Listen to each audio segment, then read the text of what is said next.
Who's got the power? We're talking about that today on the Church Revitalization Podcast.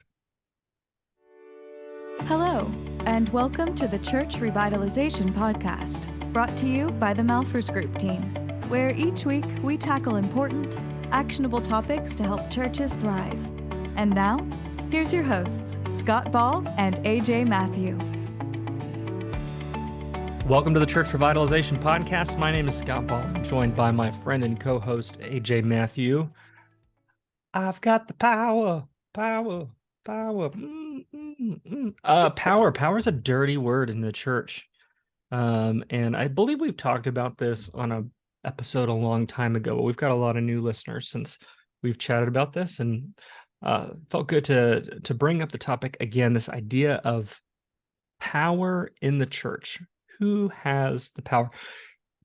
Power, if you think about power is like authority, the ability to get stuff done. And an analogy I like to use, AJ says it's a little bit like there's a bucket of power, right? And how are you divvying up that power? Where is that reservoir of power stored? And there are three different primary approaches to where the power is held. In churches, we're going to talk about those three different approaches, and we're going to talk about the inherent kind of strengths and weaknesses in them. Now, odds are, AJ, if you're listening to this podcast, you probably don't have the ability or the authority or the power to change whatever the governance structure is or the polity structure is in your church. Certainly not at the flip of a switch or a drop of a hat. But I think it is good to talk about these things so that you can have maybe a more acute awareness of how to navigate these power struggles, these power dynamics, given whatever polity structure you happen to find yourself in. Yeah. Every church, your church has an existing authority structure, power structure. You may not be even aware of it, depending on who you are in the church. If you're a leader, you're more aware of it. And if you're just a congregation member, maybe you don't even think about it that much. So yeah, let's just kind of talk through the three general types first, Scott, and then we'll get into a little more nuanced versions of them as we go. Yes, just though a quick shout out. We're reflecting on these three different approaches to power structures in the church. It comes from an article that was written by our organization's founder, Dr. Aubrey Malphurs, who passed away sadly last December. But this article is found in the book Leading Leaders, and we will link that in today's show notes, and we are going to include the text of that article as today's article at malphursgroup.com/was it 194? Is that right? That's right. So if you want to read that from Aubrey, you will be able to do that at malphursgroup.com/194. But I wanted to give credit to him on the front end for what's the source material that we're sort of providing some commentary on today. healthychurchesglobal.com. That's the website that was created for pastors and church leaders outside the U.S. to have access to Malphurs Group resources at no cost. For you guys in the U.S., we really need your support. You making a donation to our ministry helps make the website possible for those pastors and trips that we make all around the world to equip these pastors with training and with one-on-one work right there where they are. Training indigenous pastors as well to work within their own culture. We've got trips coming up this year still to Mexico, to Ethiopia, to Germany, to Turkey, and others. We need your support to make all those trips happen. Go to malphursgroup.com/donate today and help be a part of our ministry so that we can equip people to be the disciple makers God has called them to be. Thanks. And now back to the episode. So the three general types of governance that we're going to talk about are Episcopal governance, Presbyterian governance, and congregational governance. So immediately, some of you are like, what? Hold on. We're talking these mainline denominations. No, we're talking about the authority structures that some of those mainline denominations employ. So or non-mainline, or just not necessarily. true. Yeah, yeah, Every absolutely true. church, it falls into one of these three buckets. Right. And they sometimes just become known by different names, but these are I guess maybe more of a formal name or historical name for these types of things. So yeah. Anything else you want to say about just the three in general, or you just want to dive in, Scott, and start No, kind let's of just picking dive them in. apart? Let's start picking them apart. Okay. Yeah. So we're going to start with the Episcopal form of governance, and I guess let's define that. What is that? Yeah. So in the Episcopal form of government, we're dealing in more of a hierarchical authority structure, and more power, I suppose, is given as you go up the hierarchy. It's certainly different power over different areas of ministry, with very little power being down at the congregational level. Or none. Really, quite a lot of not power. I can't figure out how to say that right, but quite a lot of not power. There's a lot of not happening in that type. In this, we see commonly the office of bishop is employed. So certainly several mainline denominations, Episcopal churches, Methodist Church, are using this form of government in which they have bishops, and the bishops have quite a lot of power, Scott.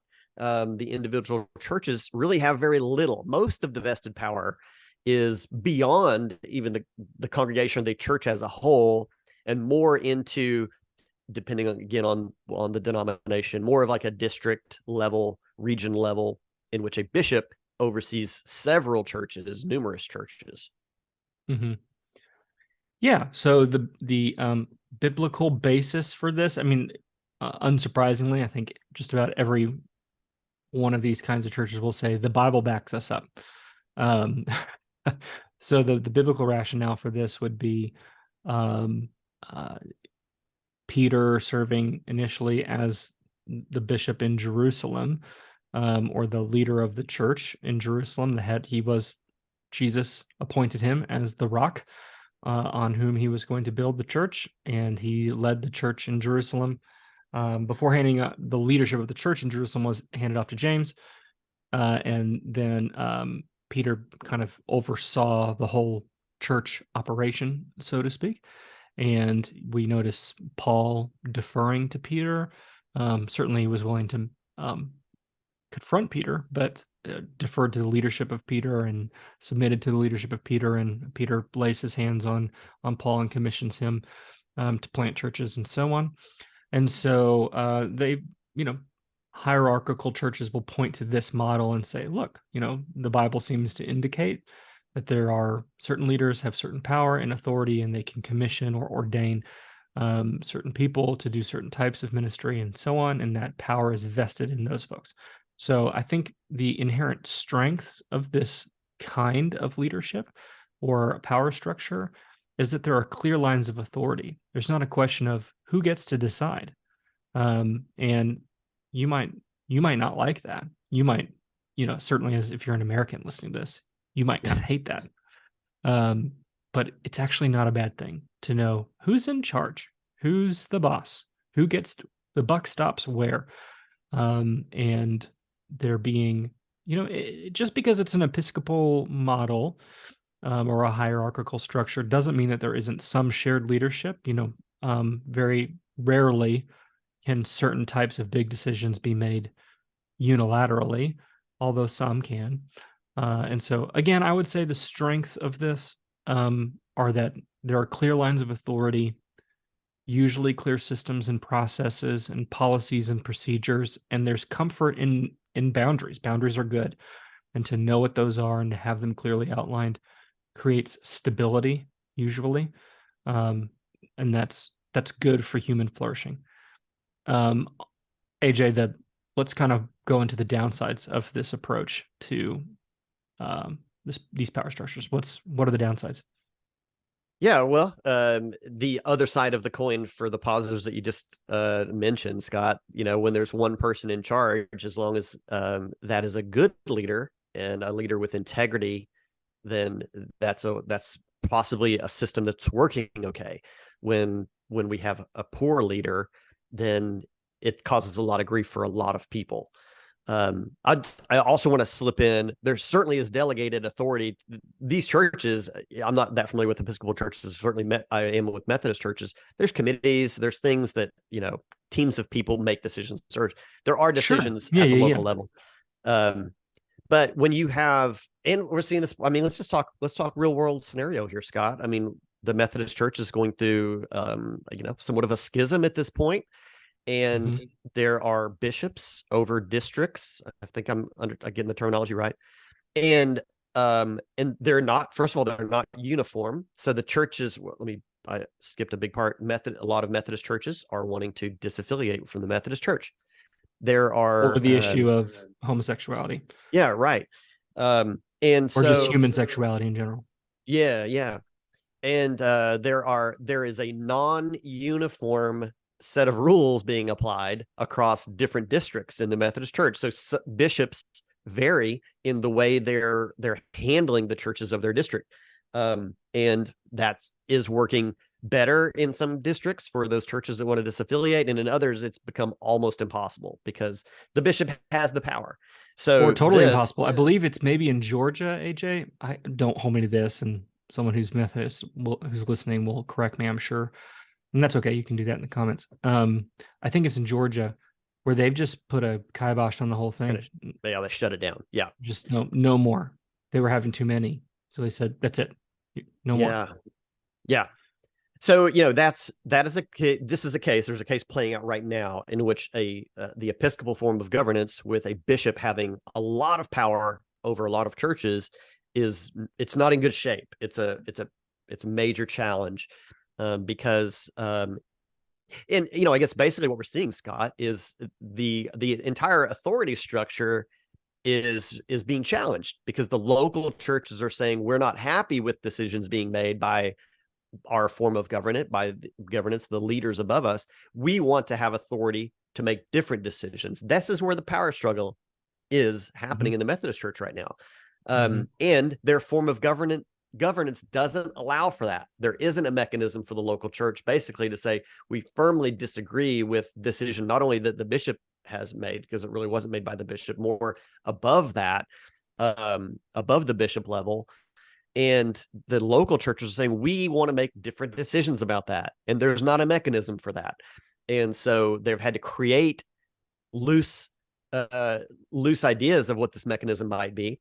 And in some cases, we're also dealing with actual laws, in states, in organizational law that is coming into challenge. So there is definitely a downside when power is vested. A lot of power over major decisions is vested into one individual. Yeah, I'm going to push back just slightly and say it's only a problem because you have a group of leaders who are not being biblically faithful, in our view. In this particular case. In this particular case. And so, in one sense, from their perspective, I'm just going to try to make the case. From their perspective, what right, biblically speaking, does the congregation have to revolt against its leaders? And the answer is, we'll talk about later, not much. And so I don't know that they're wrong in their assessment that it's not good for these congregations to, in their view, go rogue. Now we're looking at this and going, well, what recourse do they have? Because they're perceiving something that is genuinely wrong, on a moral level, on a biblical level. And so the problem, I don't think, is necessarily with the structure. It's with the leaders. Yeah. And so, it's hard as an American. We want everything to be democratic. And that's not how, eternity is not. And we want justice. Yeah. And so I think we have to be careful to not project our individualistic and democratic sort of tendencies as Americans to go, and that's therefore the best way for churches to be structured. I think the flaw is not in the structure in these Episcopalian situations, and I mean that broad. I mean little e Episcopalian, not the denomination Episcopalian. I think the problem is not with the structure; it's with the people who are in the structure who aren't being faithful. In a situation where they're being biblically faithful, I think it's actually a really good form of governance. But it relies on the leaders to be biblically faithful, kind, good, true, these things. Yeah. And when that goes south, it does kind of tank the whole ship. Yeah, right. I mean, the issue, because I mean, the form of governance has worked for a long time. The issue that has come in this particular case is turning into the Methodist Church podcast hour here. Sorry. But I mean, the issue that came in became one of sin. So it's like, at what point do we, are we supposed to continue following leadership when it begins to go against God's law? Yeah, absolutely. So, I'm not saying these congregations are wrong for disaffiliating. I think they're right for disaffiliating. I am saying, it's messy because of the people, not because of the power structure. Yeah. Yeah. So, I mean, I guess with that, let's move on, Scott, to the Presbyterian form of governance, in which such a scenario is less. Let me interject here. Small p Presbyterian. So not talking, I mean, this is obviously true in the Presbyterian Church, capital P Presbyterian, all kinds, all the flavors. But we're talking about the small p Presbyterian form of government. Which, and interestingly, the capital P Presbyterian Church went through a similar split that the Methodists are experiencing right now, and ended up with at least two. Well, one of them did. Yeah. The PCUSA. So Aubrey in the article begins to refer to this form of governance going forward as federal instead of Presbyterian. So it's a federal model, or a federal state of power, or implementation of power. So in this is what we see more commonly, where we have plurality of elders in the church. So there's still varying levels of authority within a local congregation, but then also above the congregational level, where there might still be collections of churches together that have authority above them, but not, it's different authority than the bishops in the Methodist Church, for example, would have. So in the Presbyterian form, most churches that have this polity have local authority over their own pastor, and most of their local decisions. Doctrinal things overall, if it's a denomination, again, there are church or independent churches that employ a federal form of governance over themselves that are fully independent. Then there are those that are part of church associations or denominations. But most of the power is vested locally and in a plurality of elders or some type of church board. Yeah. All right. So just for those of you who aren't familiar with Presbyterian form of governance, just a really very brief overview. The church has inside of it a session, sometimes called a consistory, and that is made up of lay elders. And maybe also your minister would be an ordained elder, and that makes up the session. That's inside your church. Each church then in a presbytery has the presbytery is made up of ordained elders and also a lay elder from each church who serves on the presbytery. Then a group of presbyteries is which is more regional, is then put together in a synod, and there are certain work that's done by the synod for the purpose of cooperative ministry. Like we can do certain types of mission and work together when we pool our resources and so on. And then the collection of all the synods together, it would be the General Assembly. So it's kind of a layered, tiered structure, kind of like a federal, and then a state, and then county, and then city. If you want to think of it kind of in those levels, it's very much built that way.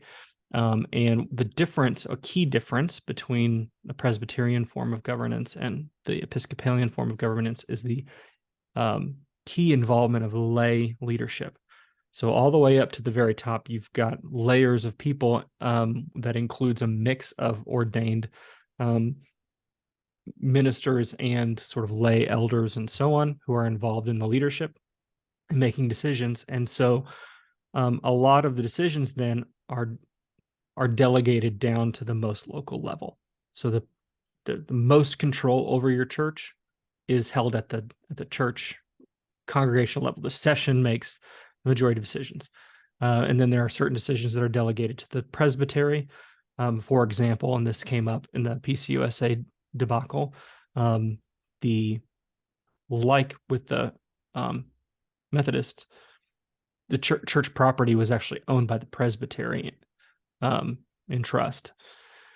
And so, and there were practical reasons for this. If a church went under, became insolvent for some reason, it gave the presbytery the right to be able to do something with that property for good purposes. But it became messy, obviously, when those churches wanted to leave. Even though the churches bought the property, they had to buy the property back from the presbytery, which is nonsense. At any rate, and then obviously when you get all the way up to the General Assembly mainly is making decisions about, okay, what makes us, what unifies us in terms of doctrine and practice. Mm-hmm. And so, they're going to set a book of order, and only in that whole General Assembly, which is democratic in the way that it votes to make key decisions. There's no one person. That would be the difference between, it's like, there's not a council of bishops inside the inside the General Assembly that's making these decisions. It's voted on by the General Assembly. And so that's a key difference. It's a much more democratic form of governance that still identifies and distinguishes between ordained and non-ordained people, whether you're ordained as a lay elder or ordained as a minister. And one could argue, and that this is perhaps the closest thing to what really we were seeing in the early church. I think that's the argument that they would make. But and by early church, I mean the New Testament church as we were reading about it. Very quickly, you had hierarchy developing within the first couple hundred years. So I think the Episcopal folks would say, well, this is the earliest form of government, and they would have a case. But in terms of what was happening at the very beginning, AJ, in the New Testament, this Presbyterian type government is probably closest to what we were reading about in the New Testament, although it's obviously hard to read between the lines. Yeah. And all three of these forms have scriptural support for them. None of them are just born out of thin air. And they're like, well, yeah, the Bible doesn't say anything about what we do, but we still think it's right. They all have a defense, and they feel like it's the most biblical or the best expression. So let's talk about strengths and weaknesses of this approach. Yeah. And I also wanted to mention that at the church level, it's very similar. So whether you're part of a denomination that has authority beyond the church level is somewhat irrelevant. Once you get down to, a congregation of people, that federal form of governance looks very similar to it does, whether your church is then part of a presbytery or not. I guess depending on your perspective, Scott, here again, as Americans preferring a democratic form of government, that would be seen as a positive, that we have decisions being made by at least some plurality of people. And, there's kind of varying levels of leadership in the church. I personally, I like this type of church governance best. And again, my personal opinion, I feel like there is good biblical support for it in the office of elder and how decisions are being made. So, that is something. And again, if you're an independent church, you're able to handle your own affairs in this form. Of course, you can in congregational form as well, because you are independent. So I'm with you. I have a bias on this. I think this is the best form of governance. It balances clear authority structures, like we saw in the previous one, while also giving voice to, having an openness to feedback from parties further down the line, and so there's going to be more involvement from the congregation in sort of the election of, and election of and selection of elders and so on, and I think that's helpful. I also like, generally, I've changed on this. I mean, I think when I was younger, I was like, every church should be independent, because I grew up in Texas and I live in Tennessee, and so I've got this real independent streak.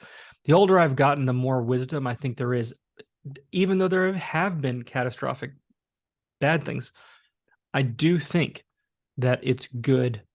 A denomination is good, having relationship, because it provides accountability. Generally, I think generally that's good. There are instances where it goes wrong, but I think generally it's good. For there to be some sort of consistency, like what are our expectations? What is this going to look like? Having a book of order, having a book of discipline, having these kinds of things where you go, this is what makes us what we are. This is the way that we do things. I think all of that is healthy and right and good. Mm-hmm. It can be bad, but I think as a general rule, it's a good thing.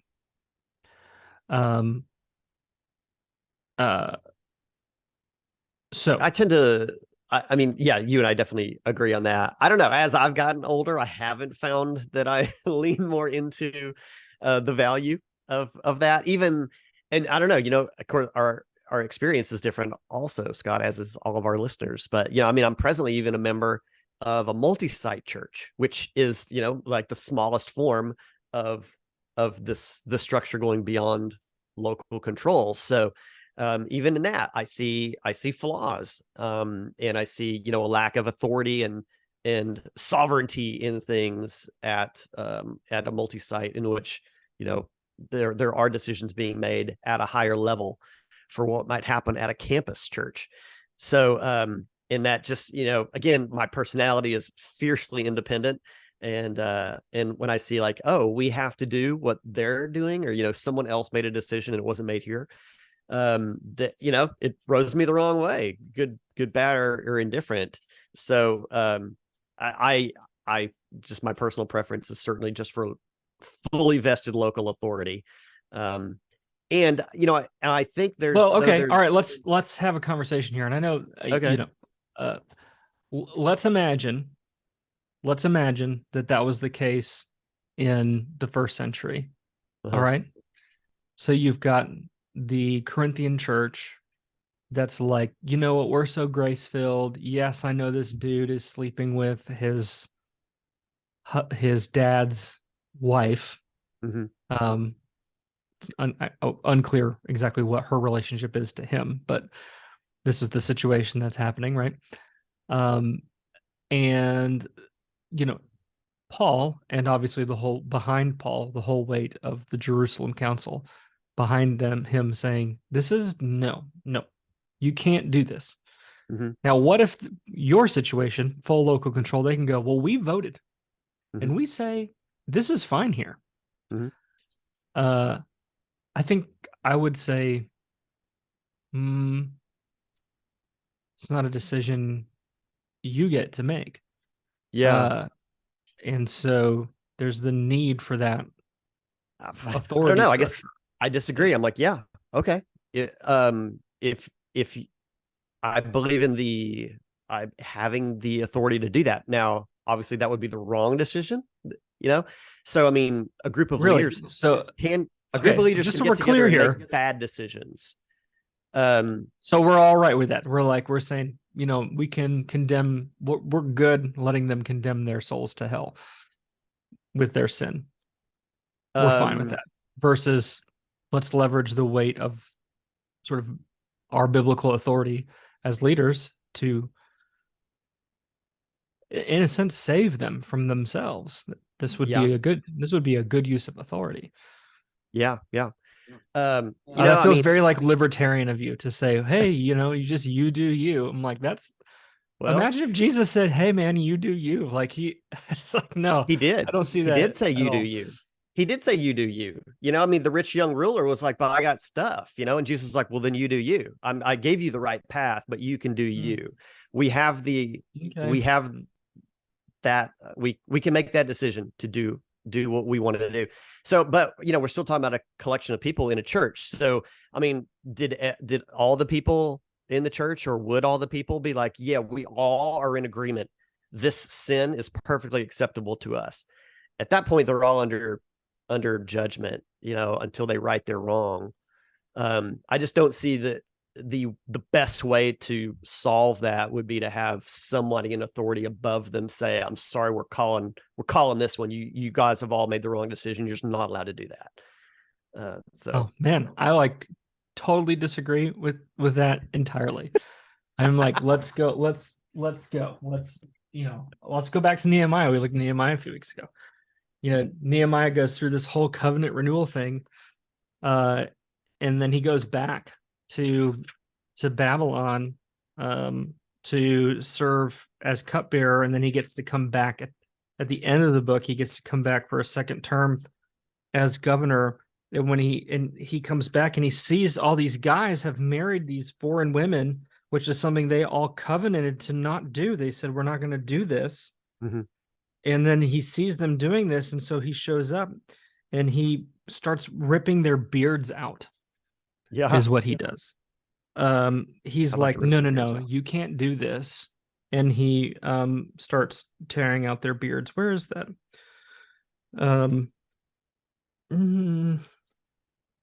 Well, I mean, he's trying to slap some sense into them. Anyone in the church in Corinth, or in any church now that is like, our leadership is totally off the rails, can stand up and do some beard ripping, metaphorically speaking.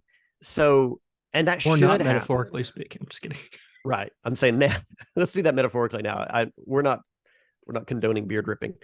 But someone should do that. Not condoning beard ripping. I'm just kidding. I'm kidding. You're okay with that a little bit. Maybe it's a really close shave. Give them a very close shave and use shaving cream. Just make them a little bit afraid. But I mean, to me, we're supposed to stand up for what's right. So I mean, let's to try to bring this back to something that could be happening in a church. Here we go. Okay, sorry. Here you go. I just got to read this. It's amazing. Right. Moreover, this is the very end of the book, Nehemiah chapter 13, verse 23. Moreover, in those days, I saw men of Judah who had married women from Ashdod, Ammon, and Moab. Half of their children spoke the language of Ashdod, or the language of one of the other peoples, and did not know how to speak the language of Judah. Verse 25, I rebuked them and called curses down on them. I beat some of the men and pulled out their hair. And I made them take an oath, in God's name, and said, you are not to give your daughters in marriage to their sons, nor are you to take their daughters in marriage for your sons or yourselves.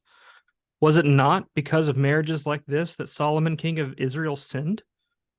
This so idea. Are you saying that only worked because Nehemiah had vested power? He was respected. He was in a position in which they all said, whatever Nehemiah says is what we will do. You're saying that worked because of that was the structure?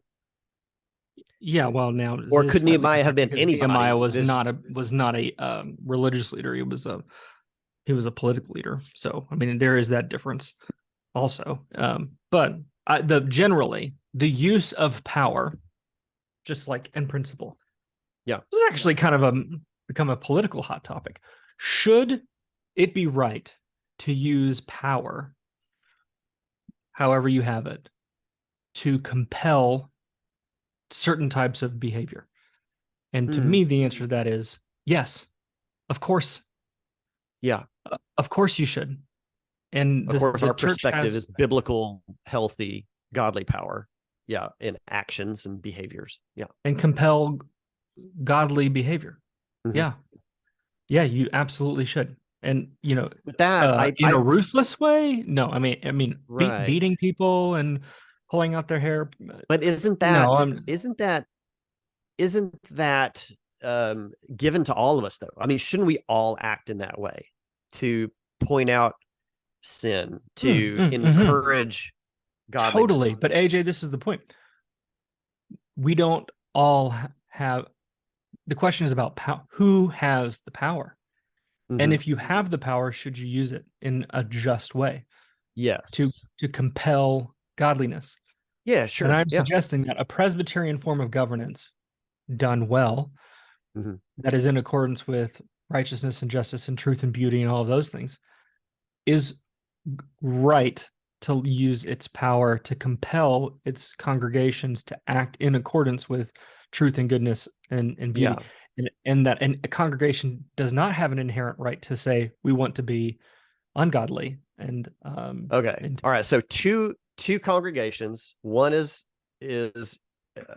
part of the Presbyterian governance, and one is independent. They make the exact same sinful decisions. 100% of the church agrees we are totally going to do something God finds despicable. You're saying it's better. The one in the Presbytery is better because there's one guy above them that's going to go wrong.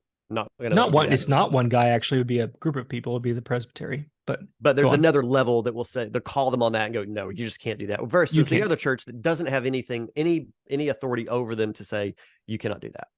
Yes. And people do have free will. So in the sense the church that congregation could reject it, in which case the church would be punished, just like an individual. This is the whole thing. And if an individual in an individual congregation is engaged in sin unrepentantly, we're all engaged in sin, but in an unrepentant sin, the authority is delegated to the church to kick them out of the church. Yeah. We don't ever use that power. Very rarely. Yeah. The power to compel behavior to remain in good standing as a congregation or on the individual level, as a member of a congregation, it's good. It's good to use power in just ways. It's obviously not good to use it in unjust ways, which is what we're seeing. Yeah. I guess I just don't. Yeah. Because we've seen examples of poor use of power. I don't. Well, because you're using it unjustly, right? But the problem isn't power or the use of power. It's the way in which you're using power. The same could be said then at that fully independent local church that has a board of elders who, for some reason, who are there to keep the church from going off the rails, but for some reason come into agreement on something evil and allow it to exist. I mean, the same thing could happen in any other thing at the next level up, which of course it could, but it's like the layers of Swiss cheese. Like in my mind, I feel like you're giving the best opportunity to catch folly if there are layers. And so when you have an independent church, even an independent church with an elder board, doesn't have a layer of accountability behind it that's checking its theology and going, I think you're off base here. Now, again, we've seen these dominoes fall, and I think it's because it's the enemy. I mean, the enemy has been at work in this world, perverting the minds and leading people astray. And so, again, the problem isn't with the structure. It's it's with that the enemy has infiltrated these structures and perverted them. The structure is good. The perversion of those structures is bad. Yeah. Well, this has been a fun debate, Scott. It all comes down to I'm okay. I think the local church has enough layers, and you're like, I'm okay with more layers. More layers is good. Yeah, well, that was fun. I hope our listeners are still here. They're like, or forget it. I think I wonder who. Now I feel like people are putting us on like that. I side with quiz, like political spectrum. Like clearly Scott is more in the like authoritative conservative bracket, and AJ is more in the libertarian conservative bracket. Well, if you're on YouTube, you can give us a comment down there. Are you a team AJ, local authority, or are you team Scott, another layer? More authority. I don't even remember where we left off. Do we have more to talk about on this? No, let's move on to the last one. The one that we both agree is terrible. Oh, yeah, that we say, okay, yeah, because we have probably some of the most, that's always a blend. We're talking congregational polity now, in which pretty much all of the power is vested within the congregation of the church. That's a little bit more rare maybe than it used to be. I don't know, because a lot of congregational churches, well, they have something. They've got, I mean, they certainly have got committees. They got committees. Yeah. And then some have begun to have, they may not call them elders, but some kind of a board that would serve similar to that. So a lot of congregational churches have really begun to be hybrid federal, but still a lot of power rests with the congregation, and they have business meetings, and the congregation votes on a lot of stuff. But the question here, AJ, is who does the ultimate power? Where is the power vested? And in those situations you're talking about, the power is vested in the congregation. You're right. The congregation has the power, and they delegate some of its power to a board to act on its behalf, which is very American. Versus the elders have the power, right? It's the elders who have the power, and they delegate some of their power to the congregation to give input. It's the opposite. Does that make sense? Yeah, I mean, some of that becomes like a chicken egg thing, it's like not, what's though. actually written in the really Constitution. So in a true Presbyterian form, only elders can appoint elders. In a congregational model, the congregation appoints elders. So I mean, I've seen a variation of that, though, where the elders or a committee of the elders puts forth elders and then are affirmed by the congregation. So that would be more Presbyterian, because you're now the authority is still vested in the elders to appoint elders. This is actually what we teach when we teach churches how to do this. We say elders. I mean, you just, again, read the Bible. Like, only elders can appoint elders. Like, there's not an example in the Bible where the congregation appoints elders. They can affirm. We agree on this. Yeah. They can, if you read Acts chapter 6, the apostles ask for names. They put forth names, 7 names, for the deacons. And then they are appointed, and their hands are laid on them by the apostles. So the apostles actually, the power of appointment comes from the elders, but input was delegated to the congregation. So that's that's still within that Presbyterian model. In a true congregational model, the idea is it's very American. We the people have the power. We can choose to delegate that power to elected representatives to make decisions on our behalf, to the pastor, to the staff, to a board of deacons, to a board of elders, to certain committees, and so on. But the ultimate power still rests with us, the people. And if we get angry enough, we can all come together and we can vote you out. That, to me, is not like, there's the least amount of biblical evidence for this form of governance, but I do think it's actually the most common form of governance in the United States. Our experience, I mean, Scott, you and I, our personal experience is mostly with unhealthy churches. So it's hard to paint a broad brush picture about the polity being the issue, but it is most common in unhealthy churches that are congregational that is part of the issue.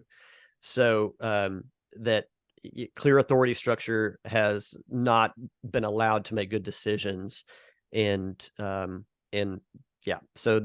I think that's one of the downsides to congregational polity. It's also very slow typically.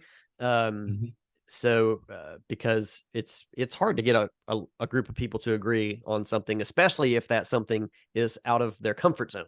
So it's very easy to get a large group of people to agree to do something that everybody wants to do anyway and is comfortable doing. But to get them to do something different that would be better, that they're uncomfortable with, is very hard. So that's a challenge. Yeah. So the strengths of this approach are that, in general, like as a generalization, you can trust common sense. Like, most people are normal.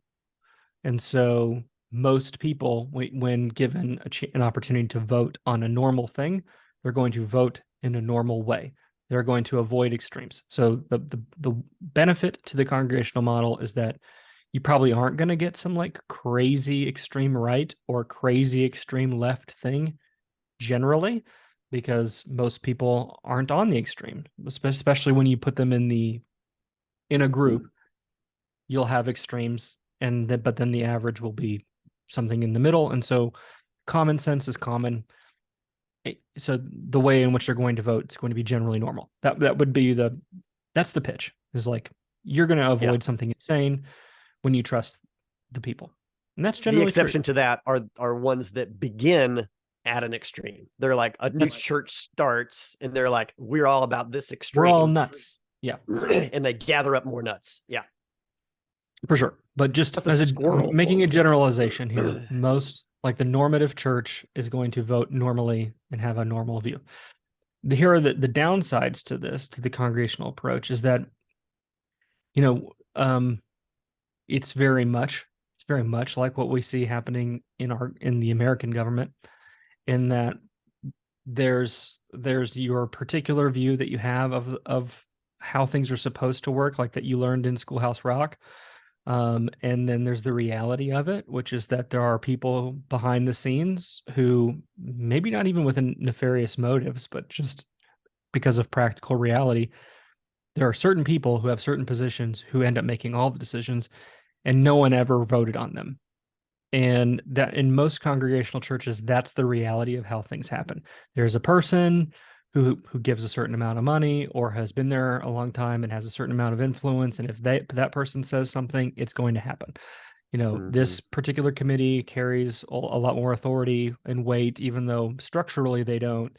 In practice, they do. And so when they make a decision, it happens. Or the senior pastor is totally, he's been there for 27 years. And, he can basically just do whatever he wants. At this point, whatever he says goes, whether that's good or bad or indifferent. And that's not really great either. And so there's almost no accountability. And everyone will say on paper, of course we do, we're accountable to the congregation, but that's not practically possible. It's not practically possible for 100 or 200 or 500 or 1,000 plus people to be well informed. And so what happens is things in the background, things that are unelected, things that are unaccountable, people and groups end up making all the decisions. And so it's why I advocate for that middle option of a Presbyterian. It's like, at least if a small group of people are going to be making decisions for all of us, I at least want to know who they are. Yeah. And have some form of accountability there, versus fooling ourselves that we actually have some control as a congregation, when in reality we do not. Just like we all in the United States tell ourselves that we are voting in whatever, and that's going to change things. And the sad reality is, you can elect whoever you want. There's some bureaucracy behind the scenes that no one votes for, that's making 80% of the plus decisions. Not to be like totally a downer, but that's kind of the truth. Is it not? Yeah, I mean, totally. You know better than me. You've served in city government. You know what that's like. Yeah, in the end, we're all sinful humans, and none of these are ideal. I mean, we got to find what works best. We got to do our best to be godly leaders, to serve with humility and integrity. And beyond that, when Jesus finally comes back, we'll have the perfect form of government. King Jesus all the way. Yeah. All right, man. AJ, this has been fun. This has been a different kind of a episode for us, more of a back and forth discussion, analysis, assessment of these things. I hope you all have enjoyed this. It was fun for us. Yeah, for sure. Yeah. So again, hey, you YouTube listeners, vote below. We're coming down on this. Team Scott, Team AJ. We want to hear from you too. Do we have this teams? Has been episode 194 of the Church. Is that our structure that we have teams? I don't know.